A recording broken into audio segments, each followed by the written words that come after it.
Good morning, students. How are you all? I hope you are safe and healthy at home. Welcome to 4th Standard EVS class. Students, Unit 7 ನ Day 10, Day 11 and Day 12 ಕ್ಲಾಸ್ನ already ನೀವು lead school at home online ಕ್ಲಾಸಲ್ಲಿ watch ಮಾಡಿದ್ದೀರಾ.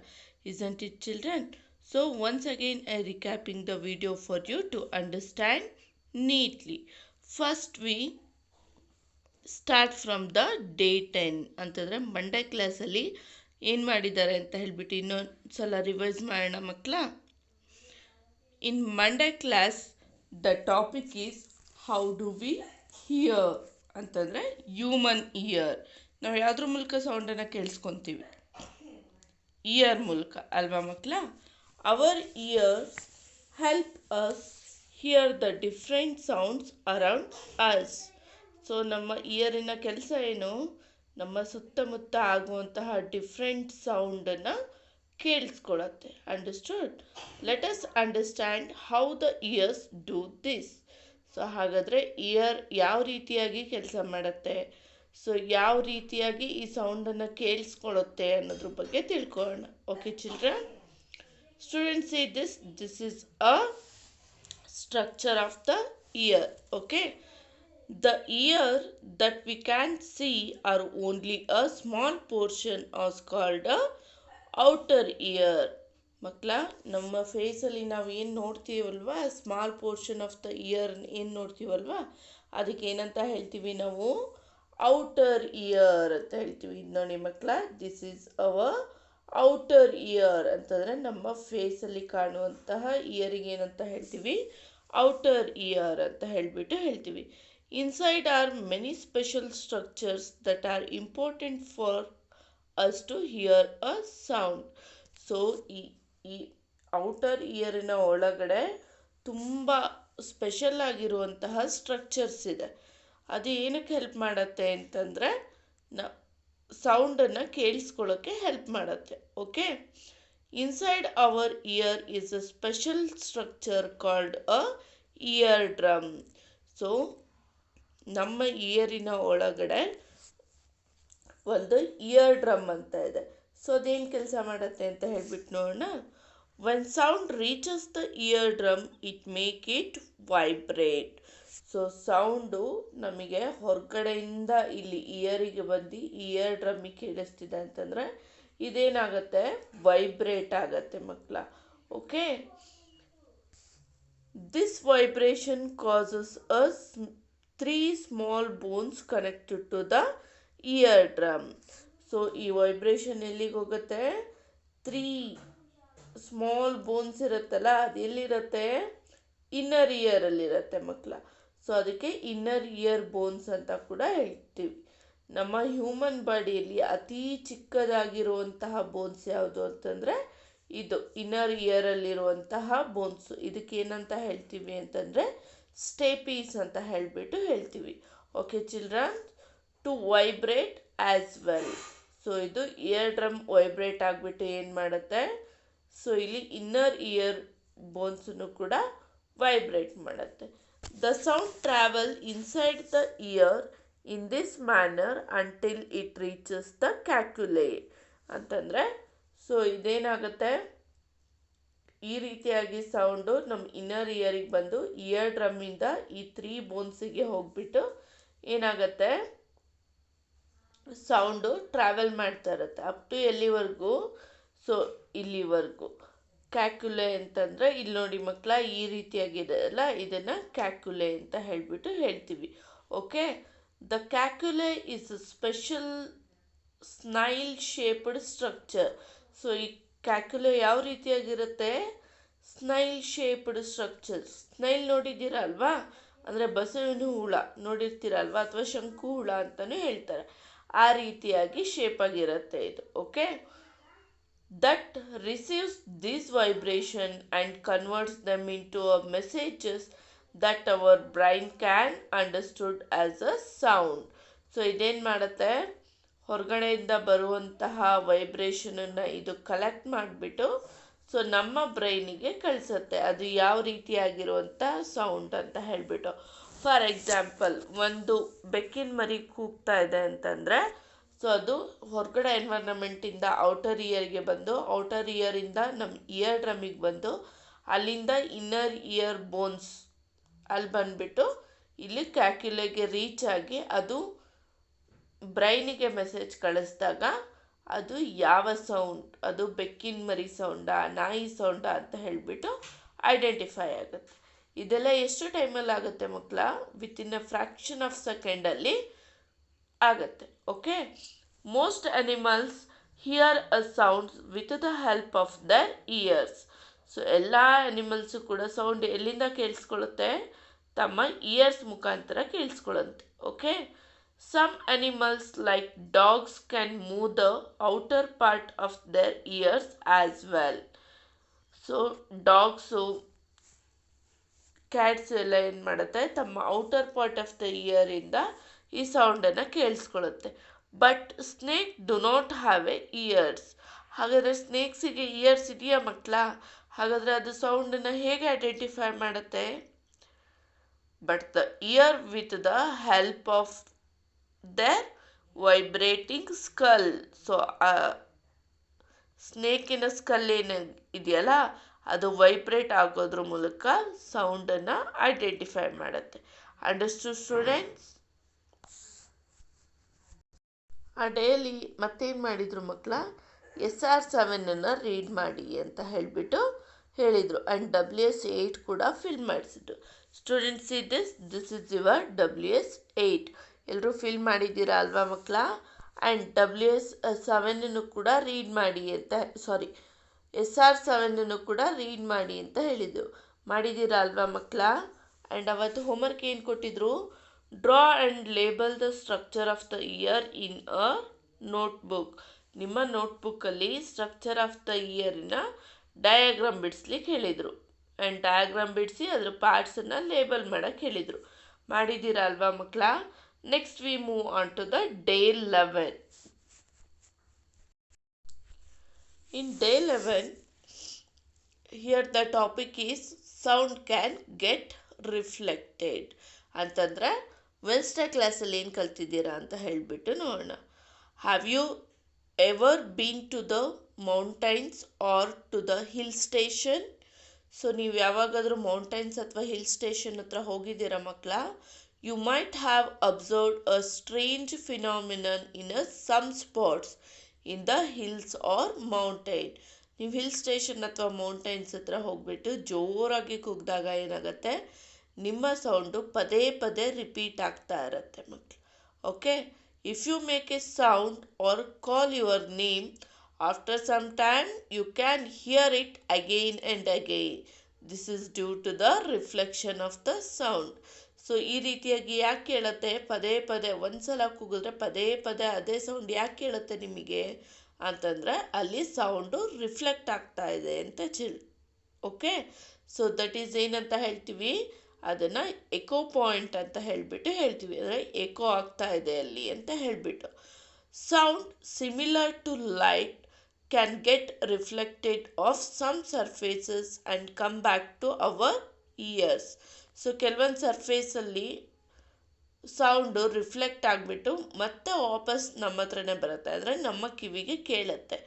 And we hear the sound again and again. This is known as echo. So ನಾವು ಒಂದು ಸಲ ಕೂಗಿದ sound ಪದೇ ಪದೇ ನಮಗೆ ಕೇಳಿಸ್ತಾ ಇದೆ ಅಂತಂದರೆ ಅದನ್ನೇನಂತ ಹೇಳ್ತೀವಿ? ಎಕೋ ಅಂತ ಹೇಳಿಬಿಟ್ಟು ಹೇಳ್ತೀವಿ. Understood students? Echoes apart from being a fun phenomenon.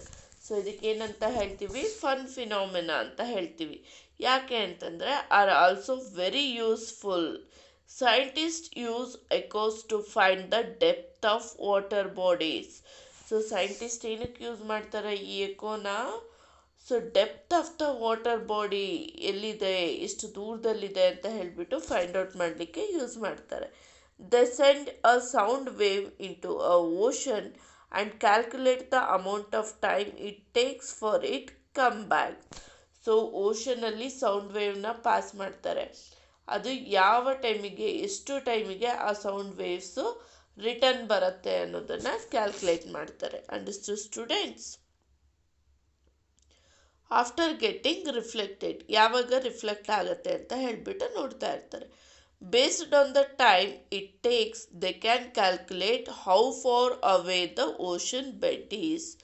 So ಅದು ಯಾವ ಟೈಮಲ್ಲಿ ರಿಟರ್ನ್ ಆಗುತ್ತೆ, ಎಷ್ಟು ಟೈಮ್ ತಗೊಳುತ್ತೆ ಅದ್ರ ಬೇಸ್ ಮೇಲೆ ಏನು ಮಾಡ್ತಾರೆ, ಸೊ ಓಷನಿಂದ ಓಷನ್ ಬೆಡ್ಡಿಗೆ ಎಷ್ಟು ದೂರ ಇದೆ ಅನ್ನೋದನ್ನು ಕ್ಯಾಲ್ಕುಲೇಟ್ ಮಾಡ್ತಾರೆ. Okay children, which is basically the depth of the ocean at the specific point. Specific ಪಾಯಿಂಟಲ್ಲಿ ಡೆಪ್ತ್ ಆಫ್ ದ ಓಷನ್ ಎಷ್ಟಿದೆ ಅಂತ ಫೈಂಡ್ ಔಟ್ ಮಾಡಲಿಕ್ಕೆ ಯೂಸ್ ಮಾಡ್ತಾರೆ. Understood students? Next, sound can get absorbed. So sound absorb ಆಗುತ್ತೆ. ಹೇಗೆ ಅಂತ ನೋಡೋಣ ಮಕ್ಕಳ. Sound that does not get reflected usually gets observed. So sound reflect ಆಗೋದಿಲ್ಲ, ಅದರ ಬದಲಾಗಿ ಏನಾಗುತ್ತೆ, ಅಬ್ಸರ್ವ್ ಮಾಡ್ಕೊಳುತ್ತೆ. Many materials absorb a sound including a cloth and wood. ತುಂಬ ಮೆಟೀರಿಯಲ್ಸು ಸೌಂಡನ್ನು ಅಬ್ಸರ್ವ್ ಮಾಡ್ಕೊಳತ್ತೆ. ಯಾವುದ್ಯಾವುದದು, ಈವನ್ ಕ್ಲಾತ್ ಆಗಿರ್ಬೋದು, ವುಡ್ ಆಗಿರ್ಬೋದು, ಫರ್ನಿಚರ್ಸ್ ಆಗಿರ್ಬೋದು. ಓಕೆ, ಅದೆಲ್ಲನೂ ಸೌಂಡನ್ನು ಅಬ್ಸರ್ವ್ ಮಾಡ್ಕೊಳತ್ತೆ. You may have observe this phenomenon in your daily life too. So ಈ ಫಿನಾಮಿನನ್ನ ನೀವು ಡೈಲಿ ಲೈಫಲ್ಲೂ ಕೂಡ ನೋಡಿದ್ದೀರಾ. ಹೇಗೆ ಅಂತ ನೋಡೋಣ ಮಕ್ಕಳ. If you go in to a building, a house are a big room that is empty. ನೀವು ಯಾವುದಾದ್ರೂ ಬಿಲ್ಡಿಂಗ್ ಅಥವಾ ಹೌಸ್ ಅಥವಾ ಯಾವುದಾದ್ರೂ ಒಂದು ದೊಡ್ಡ ರೂಮ್, ಎಂಟಿ ಆಗಿರುವಂತಹ ರೂಮಿಗೆ ಹೋಗ್ಬಿಟ್ಟು you will hear a lot of echo. ಅಲ್ಲಿ ಹೋಗಿ ನೀವು ಕೂಗಿದಾಗ ಅಥವಾ ಮಾತಾಡಿದಾಗ ಏನಾಗುತ್ತೆ, ಆ ಎಂಟಿ ಬಿಲ್ಡಿಂಗ್ ಅಥವಾ ಎಂಟಿ ರೂಮ್ ಏನಿರುತ್ತಲ್ಲ ಅದು ಎಕೋ ಆಗಲಿಕ್ಕೆ ಸ್ಟಾರ್ಟ್ ಆಗುತ್ತೆ. But if you fill some same room with a furniture, carpets and curtains. So ನೀವು ಅದೇ ರೂಮಲ್ಲಿ ಹೋಗ್ಬಿಟ್ಟು ಫರ್ನಿಚರು, ಕಾರ್ಪೆಟ್ಸು, ಕರ್ಟನ್ಸ್ ಎಲ್ಲ ಹಾಕ್ಬಿಟ್ಟು ಮತ್ತೆ ಕೂಗ್ದಾಗ ಏನಾಗಿರುತ್ತೆ ಅಲ್ಲಿ, the echo will reduce if not completely vanish. So ಅಲ್ಲಿ ಎಕೋ ಏನಾಗಿರುತ್ತೆ, ರೆಡ್ಯೂಸ್ ಆಗಿರುತ್ತೆ. ಸೊ ಅವಾಗ ಏನರ್ಥ, ಅಲ್ಲಿರುವಂಥ ಫರ್ನಿಚರು, ಕಾರ್ಪೆಟ್ಟು, ಕರ್ಟೈನ್ಸ್ ಎಲ್ಲ ಸೌಂಡನ್ನು ಅಬ್ಸರ್ವ್ ಮಾಡ್ಕೊತಿದೆ ಅಂತ ಹೇಳಿಬಿಟ್ಟು children. Okay, this is because all the materials that fill up in the room observe the sound, thereby reducing the amount of sound that get reflected. So ಇಲ್ಲಿ ಸೌಂಡನ್ನು reduce ಮಾಡ್ಬೋದು, but reflect ಆಗೋ ಹಾಗೆ ಮಾಡೋಕ್ಕಾಗಲ್ಲ. Understood students? And ಆ ಡೇಯಲ್ಲಿ ಮತ್ತೇನು ಕೊಟ್ಟಿದ್ರು ನಿಮಗೆ, WS9 fill up ಮಾಡಿಸಿದ್ರು. Students this is your WS9. ಎಲ್ಲ ಫಿಲಪ್ ಮಾಡ್ಕೊಂಡಿದ್ದೀರಾ ಅಲ್ವಾ ಮಕ್ಕಳ? ಆ್ಯಂಡ್ ಹೋಮ್ವರ್ಕ್ ಏನು ಕೊಟ್ಟಿದ್ರು, answer question number 2 and 3 on WS9. So WS9ಅಲ್ಲಿ ಕ್ವಶನ್ ನಂಬರ್ 1 ಮಾತ್ರ ಫಿಲಪ್ ಮಾಡಿಸಿದ್ದಾರೆ. ಹೋಮ್ವರ್ಕಲ್ಲಿ ನೀವೇನು ಮಾಡಬೇಕು, WS9ಅಲ್ಲಿರುವಂಥ question number 2 and question number 3 fill up ಮಾಡಬೇಕು. Okay children, next we move on to the day 12. So day 12ಅಲ್ಲಿ ಏನು ಮಾಡಿಸಿದ್ದಾರೆ ಅಂತಂದರೆ, ಫ್ರೈಡೇ ಕ್ಲಾಸಲ್ಲಿ ಏನು ಮಾಡಿಸಿದ್ದಾರೆ ಅಂತಂದರೆ ರಿಕ್ಯಾಪ್ ಮಾಡಿದ್ದಾರೆ ಮಕ್ಕಳ. ಇಷ್ಟು ದಿನ ಏನು ಕಲ್ತ್ರಲ್ಲ ಅದನ್ನು ರಿಕ್ಯಾಪ್ ಮಾಡಿದ್ದಾರೆ. Let's know one by one with a quiz, ಅಂತಂದರೆ ಕ್ವಶನ್ ಆನ್ಸರ್ ರೀತಿಯಲ್ಲಿ ಅದನ್ನು 1 by 1 ರಿವೈಸ್ ಮಾಡಿದ್ದಾರೆ ಮಕ್ಕಳ. ನೋಡೋಣ ಈಗ. Students, see this picture. Why is light a form of energy? Light ಯಾಕೆ ಎನರ್ಜಿಯ ಒಂದು ಫಾರ್ಮ್ ಆಗಿದೆ ಅಂತ ಹೇಳಿಬಿಟ್ಟು ಕೇಳಿದ್ದಾರೆ. So the answer is, light is a form of energy because it helps us to see the things and it helps plants make their own food. So ಲೈಟನ್ನು ಒಂದು form of energy ಅಂತ ಹೇಳ್ತಾರೆ. ಯಾಕೆ ಅಂತಂದರೆ ಅದು ನಮಗೆ ಕೆಲವೊಂದು ಥಿಂಗ್ಸ್ಗಳನ್ನು, ವಸ್ತುಗಳನ್ನು ನೋಡಲಿಕ್ಕೆ ಸಹಾಯ ಮಾಡುತ್ತೆ. ಇನ್ ಕೇಸ್ ಲೈಟ್ ಅಂತಂದರೆ ಬೆಳಕೇ ಇರಲಿಲ್ಲ ಅಂತಂದರೆ ಮಕ್ಕಳ, ನಾವು ಯಾವುದಾದ್ರೂ ವಸ್ತುಗಳನ್ನು, ಥಿಂಗ್ಸ್ಗಳನ್ನು ನೋಡ್ಲಿಕ್ಕೆ ಸಾಧ್ಯ ಆಗ್ತಿತ್ತಾ? ಇಲ್ಲ ಅಲ್ವಾ ಮಕ್ಕಳ? So light is a form of energy. In case ಏನಾದರೂ ಲೈಟ್ ಎನರ್ಜಿ ಇರಲಿಲ್ಲ ಅಂದರೆ ಪ್ಲ್ಯಾಂಟ್ಸು ಕೂಡ ತಮ್ಮ ಫುಡ್ಡನ್ನು ಪ್ರಿಪೇರ್ ಮಾಡ್ಕೊಳ್ಳಿಕ್ಕೆ ಆಗ್ತಿರಲಿಲ್ಲ. So it helps plants make their own food. So plants ತಮ್ಮ ಫುಡ್ಡನ್ನು ತಾವು ತಯಾರಿಸ್ಕೊಳ್ಳೋದಕ್ಕೆ ಇದು ಲೈಟ್ ಎನರ್ಜಿ ಹೆಲ್ಪ್ ಮಾಡ್ತಿದೆ. So a light energy is a form of energy. Understood? What are the properties of the light? So ಹಾಗಾದರೆ ಲೈಟಿನ properties ಯಾವ್ದ್ಯಾವುದು? Light travels in a straight line. Light ಯಾವ ರೀತಿಯಾಗಿ ಟ್ರಾವೆಲ್ ಮಾಡುತ್ತೆ? ಸ್ಟ್ರೈಟ್ ಲೈನಲ್ಲಿ travel ಮಾಡುತ್ತೆ. It can travel without a medium. It can get reflected. So ಅದು medium ಇಲ್ಲದೆ ಟ್ರಾವೆಲ್ ಮಾಡಲ್ಲ ಆ್ಯಂಡ್ ಅದು ಏನಾಗುತ್ತೆ? ರಿಫ್ಲೆಕ್ಟ್ ಆಗುತ್ತೆ ಲೈಟ್ ಮಕ್ಕಳು. Okay, next one, what are opaque objects? Opaque objects ಅಂತಂದರೆ ಏನು ಮಕ್ಕಳ? They do not allow the light to pass through them. So ಯಾವುದೇ ಆದಂತಹ ಲೈಟಿನ ಲೈಟ್ ರೇಸನ್ನು ತನ್ನ ಮೂಲಕ ಹಾದು ಹೋಗಲಿಕ್ಕೆ ಬಿಡಲ್ಲ. ಅದನ್ನೇನಂತ ಹೇಳ್ತೀವಿ? ಒಪೆಕ್ಯೂ ಆಬ್ಜೆಕ್ಟ್ಸ್ ಅಂತ ಹೇಳ್ತೀವಿ. For example wood sheet. So wood ಶೀಟಲ್ಲಿ ಯಾವುದೇ ರೀತಿಯಾದಂತಹ ಲೈಟ್ ರೇಸು ಪಾಸ್ ಆಗೋಕ್ಕೆ ಆಗೋದಿಲ್ಲ. Next one, what are transparent objects? So ಹಾಗಾದರೆ ಟ್ರಾನ್ಸ್ಪರೆಂಟ್ ಆಬ್ಜೆಕ್ಟ್ಸ್ ಅಂದರೆ ಏನು ಮಕ್ಕಳ? They allow light to pass through them completely. So ಕಂಪ್ಲೀಟಾಗಿ ಲೈಟನ್ನು ಒಂದು ಪ್ಲೇಸಿಂದ ಇನ್ನೊಂದು ಪ್ಲೇಸಿಗೆ ಟ್ರಾವೆಲ್ ಮಾಡಲಿಕ್ಕೆ ಬಿಡುತ್ತೆ. ಸೊ ಅದಕ್ಕೆ ಏನಂತ ಹೇಳ್ತೀವಿ ನಾವು? ಟ್ರಾನ್ಸ್ಪರೆಂಟ್ ಆಬ್ಜೆಕ್ಟ್ ಅಂತ ಹೇಳ್ತೀವಿ. ಸೊ ಎಕ್ಸಾಂಪಲ್ ಯಾವುದು ಗೊತ್ತಾ ಮಕ್ಕಳ? Yes, mirror is the transparent object. Okay children, next students, see this. What are shadows? Why are they formed? So shadows ಅಂದರೆ ಏನು ಮಕ್ಕಳ? ನೆರಳು. ಸೊ ನೆರಳು ಅಂದರೆ ಏನು, ಅದು ಹೇಗೆ ಫಾರ್ಮ್ ಆಗುತ್ತೆ ಅಂತ ಹೇಳಿಬಿಟ್ಟು ಕೇಳಿದ್ದಾರೆ. Okay, shadows are form when an object blocks a light and does not allow it to pass it. So ಯಾವುದೇ ಒಂದು ಆಬ್ಜೆಕ್ಟು ಲೈಟ್ ಶಾಡೋ ಏನಿರುತ್ತಲ್ವಾ, ಶಾಡೋ ಅಂದರೆ ಏನು? ಸೊ ಲೈಟ್ ಪಾಸ್ ಆಗೋದನ್ನು ಸ್ಟಾಪ್ ಮಾಡಿಬಿಟ್ಟು ಏನು ಮಾಡುತ್ತೆ? ತನ್ನ ಮೂಲಕ ಹಾದು ಹೋಗಲಿಕ್ಕೆ ಬಿಡೋದಿಲ್ಲ. ಆವಾಗ ಅದರ ಆಪೋಸಿಟ್ ಸೈಡಲ್ಲಿ ಶಾಡೋ ಫಾರ್ಮ್ ಆಗುತ್ತೆ. Understood students? What is the source of the sound? So source of the sound ಏನು? ಸೊ ಸೌಂಡ್ ಆಗಬೇಕಂದ್ರೆ ಏನಾಗಬೇಕು? Yes, vibration R the source of the sound. So ಮನೆಯಲ್ಲೇ ಒಂದು ಆ್ಯಕ್ಟಿವಿಟಿ ಹೇಳ್ತೀವಿ. ಒಂದು ಮೆಟಲ್ ಸ್ಕೇಲ್ ತೊಗೊಂಡ್ಬಿಟ್ಟು ಅದನ್ನು T5ನ ಅರ್ಧ ಭಾಗದಷ್ಟು ಇಟ್ಕೊಂಡು ಅದನ್ನು ಹೀಗೆ ಶೇಕ್ ಮಾಡಿ. ಆವಾಗ ಏನಾಗುತ್ತೆ? ನಿಮಗೆ ಆ ಮೆಟಲ್ ಸ್ಕೇಲ್ ಶೇಕ್ ಆಗ್ತಾನೆ ಇರುತ್ತೆ. ಆವಾಗ ಒಂದು ಟೈಪ್ ಆದಂತಹ ಸೌಂಡು ಬರುತ್ತೆ ಮಕ್ಕಳ. ಹಾಗಾದರೆ ಏನಾಗುತ್ತೆ ಇಲ್ಲಿ? Vibration R the source of the sound. Understood?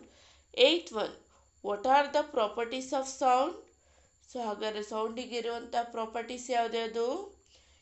S, sound travels in the form of waves. So sound ಯಾವ ರೀತಿಯಾಗಿ ಟ್ರಾವೆಲ್ ಆಗುತ್ತೆ? ಎಸ್, ವೇವ್ ರೀತಿಯಾಗಿ. ವೇವ್ ಹೇಗಿರುತ್ತೆ ನೋಡಿ ಮಕ್ಕಳ? ಈ ರೀತಿಯಾಗಿ ಸೌಂಡು ವೇವ್ ಫಾರ್ಮಲ್ಲಿ ಮೂವ್ ಆಗುತ್ತೆ ಮಕ್ಕಳ. Okay, sound can get reflected or absorbed. Sound cannot travel without a medium. Sound ಏನಾಗುತ್ತೆ? ರಿಫ್ಲೆಕ್ಟ್ ಆಗುತ್ತೆ ಅಥವಾ ಅಬ್ಸರ್ವ್ ಆಗುತ್ತೆ ಮೆಟೀರಿಯಲಲ್ಲಿ. ಆ್ಯಂಡ್ ಸೌಂಡ್ ಯಾವುದೇ ಮೀಡಿಯಮ್ ಇಲ್ಲದೆ ಸೌಂಡು ಟ್ರಾವೆಲ್ ಆಗೋದಿಲ್ಲ. Okay children, next, how do we produce a sound? ಹಾಗಾದರೆ ಸೌಂಡನ್ನು ನಾವು ಹೇಗೆ ಪ್ರೊಡ್ಯೂಸ್ ಮಾಡ್ತೀವಿ? We use our vocal cords to produce a sound. ನಮ್ಮ ಥ್ರೋಟಲ್ಲಿ ಇರುವಂತಹ ವೋಕಲ್ ಕಾರ್ಡು ಸೌಂಡನ್ನು ಪ್ರೊಡ್ಯೂಸ್ ಮಾಡುತ್ತೆ.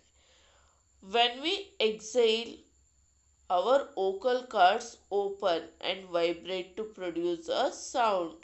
ನಾವು ಎಕ್ಸೈಲ್ ಮಾಡಿದಾಗ ಅಂತಂದರೆ ಗಾಳಿಯನ್ನು ಹೊರಗೆ ಬಿಟ್ಟಾಗ ಏನಾಗುತ್ತೆ?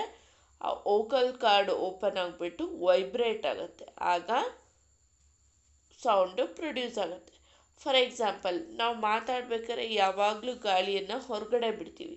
ಹಾಗಾಗಿ ನಮ್ಮ ಧ್ವನಿಪಟ್ಟಿಕೆ ಅಂತಂದರೆ ಈ ವೋಕಲ್ ಕಾರ್ಡ್ ಏನಿದೆಯಲ್ಲ ಅಲ್ಲಿ ಏನಾಗುತ್ತೆ? ಸೌಂಡು ಪ್ರೊಡ್ಯೂಸ್ ಆಗುತ್ತೆ ಮಕ್ಕಳು. Okay, next 10th one question. How do we hear? So ನೀವು ಸೌಂಡನ್ನು ಯಾವ ರೀತಿಯಾಗಿ ಕೇಳಿಸ್ಕೊತೀರಾ? Yes, we hear with the help of our ears. ನಾವು ಯಾವುದ್ರ ಮೂಲಕ ಸೌಂಡನ್ನು ಕೇಳಿಸ್ಕೊತೀವಿ? ನಮ್ಮ ಕಿವಿಯ ಮೂಲಕ ಅಲ್ವಾ ಮಕ್ಕಳ? The outer year collects the sound and sends it inside. ನಮ್ಮ ಹೊರ ಕಿವಿ ಏನಿದೆಯಲ್ಲ ಮಕ್ಕಳ, ಸೊ ಹೊರಗಡೆಯಿಂದ ಸೌಂಡನ್ನು ಕಲೆಕ್ಟ್ ಮಾಡಿಬಿಟ್ಟು ನಮ್ಮ ಇನ್ಸೈಡ್ ಇಯರಿಗೆ ಸೆಂಡ್ ಮಾಡುತ್ತೆ. The ear drum vibrates when sound waves hit it. So ear drum vibrate ಆಗ್ತಿದೆ ಅಂತಂದ್ರೇನು, ಅಲ್ಲಿ ಸೌಂಡ್ ವೇವ್ಸು ಅದಕ್ಕೆ ಬಂದು ತಾಗಿದೆ ಅಂತ ಹೇಳಿಬಿಟ್ಟು. 3 small bones inside a ear ear vibrate when the ear drum vibrates. So ಯಾವಾಗ ಇಯರ್ ಡ್ರಮ್ ವೈಬ್ರೇಟ್ ಆಗುತ್ತೋ ನಮ್ಮ ಇನ್ನರ್ ಇಯರಲ್ಲಿ ಇರುವಂತಹ 3 ಬೋನ್ಸ್ ಏನಿದೆಯಲ್ಲ ಅದು ಕೂಡ ವೈಬ್ರೇಟ್ ಆಗುತ್ತೆ. ಸೊ 3 ಬೋನ್ಸಿಗೆ ಏನಂತ ಹೇಳಿದ್ದೆ? ನಮ್ಮ ಇಡೀ ಬಾಡಿಯಲ್ಲಿ ಇರುವಂತಹ ಸ್ಮಾಲ್ ಬೋನ್ಸ್, ಅದಕ್ಕೇನಂತ ಹೇಳ್ತೀವಿ? ಸ್ಟೇಪೀಸ್ ಅಂತ ಹೇಳಿಬಿಟ್ಟು ಹೇಳ್ತೀವಿ ಮಕ್ಕಳ. The sound waves travel in this manner until the reach the cochlea. So ಇದೇ ರೀತಿಯಾಗಿ sound wave up to cochlea ಅಂತಂದರೆ ಸ್ನೈಲ್ ರೀತಿಯಾಗಿ ಇರುತ್ತಲ್ಲ ನಮ್ಮ ಇನ್ನರ್ ಇಯರಲ್ಲಿ, ಅದಕ್ಕೆ ನಾವು ಕ್ಯಾಕ್ಯುಲೆ ಅಂತ ಹೇಳ್ತೀವಿ. Which converts the sound into a signal and sends it into the brain. So ಅದೇನು ಮಾಡುತ್ತೆ? ಸೌಂಡನ್ನು ಸಿಗ್ನಲ್ ಆಗಿ ಕನ್ವರ್ಟ್ ಮಾಡಿಬಿಟ್ಟು ನಮ್ಮ ಬ್ರೈನಿಗೆ ಕಳಿಸುತ್ತೆ ಮಕ್ಕಳ. ಈ ರೀತಿಯಾಗಿ ನಾವು ಸೌಂಡನ್ನು ಕೇಳಿಸ್ಕೊತೀವಿ. ಅಂಡರ್ಸ್ಟುಡ್? ಆ್ಯಂಡ್ ಆ ಡೇಯಲ್ಲಿ ಏನು ಮಾಡಿದರು ಮತ್ತೆ? WS10 ಫಿಲಪ್ ಮಾಡೋಕ್ಕೆ ಕೊಟ್ಟಿದ್ರು. ಸೊ ಎಲ್ಲರೂ ಮಾಡಿದ್ದೀರಾ ಅಲ್ವಾ ಮಕ್ಕಳ? This is your WS10. Okay children. Students, I hope you understood the summary of this week class. Thank you. Have a nice day.